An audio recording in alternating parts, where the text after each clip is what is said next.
Welcome to Threshold, a place where we explore the sacred in the ordinary and the beauty in the in-between. I'm Molly Wilcox. I'm a wife, a mom, a writer, and your guide as we step over life's thresholds together. Whether you've been reading my newsletter for years or you're just discovering Threshold here, I'm so glad that you're listening. Together, we reflect on faith, creativity, and the small but meaningful ways we're being transformed in the everyday. Let's dive into this week's reflection.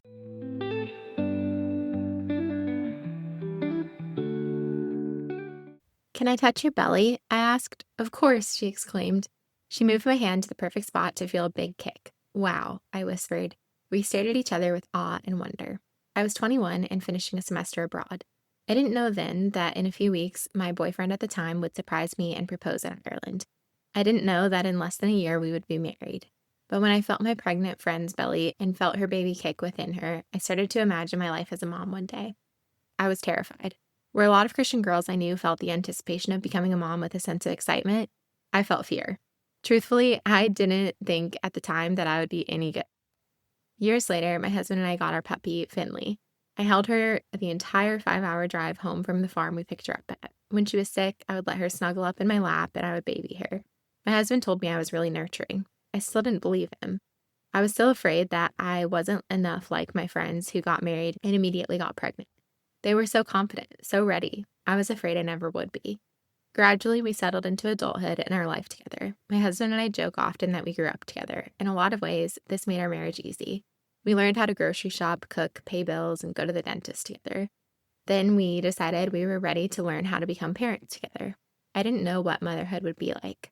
I remembered the magical feeling of my friend's baby kicking. I had friends who had babies, and I knew they toted around diaper bags, didn't like hanging out late, and seemed unreasonably afraid of germs. I am now also unreasonably afraid of germs. Being home with a sick child is awful. A few weeks ago, a friend reached out to me saying she was ready for her pregnancy to be over and for things to get easier. I didn't know how to reply because truthfully, the anxiety and fear doesn't go away once the baby is in your arms. If I could talk to my pre-motherhood self, I would tell her that. I would tell her the fear doesn't go away, but maybe that's a good thing. That fearful part of ourselves, the part that asks, will I be a good mother, is the same part that pushes us to show up and love with our whole hearts. Loving with your whole heart, I'd tell her, is risky business. It puts you in the most vulnerable position you've ever been in your life.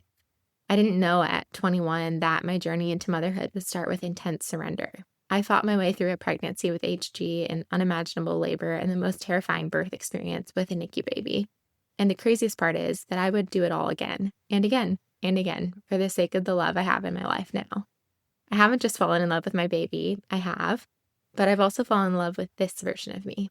I like how soft I am now. I like that I cry when my friends have babies, yes, every single time. I like that I reach out to hold people's hands when they talk about something hard.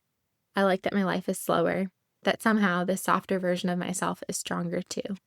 I like the way I love now. Fear and doubt are still a part of my life, daily. I avoid driving on the highway.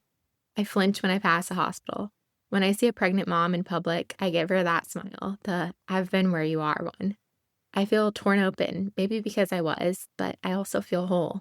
If I could sit face to face with my pre-motherhood self, I wouldn't tell her to not be afraid.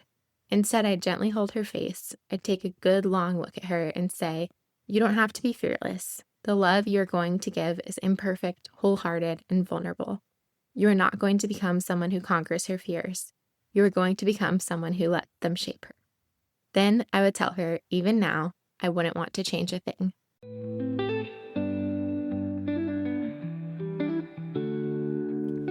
Thanks for spending time with me today on Threshold.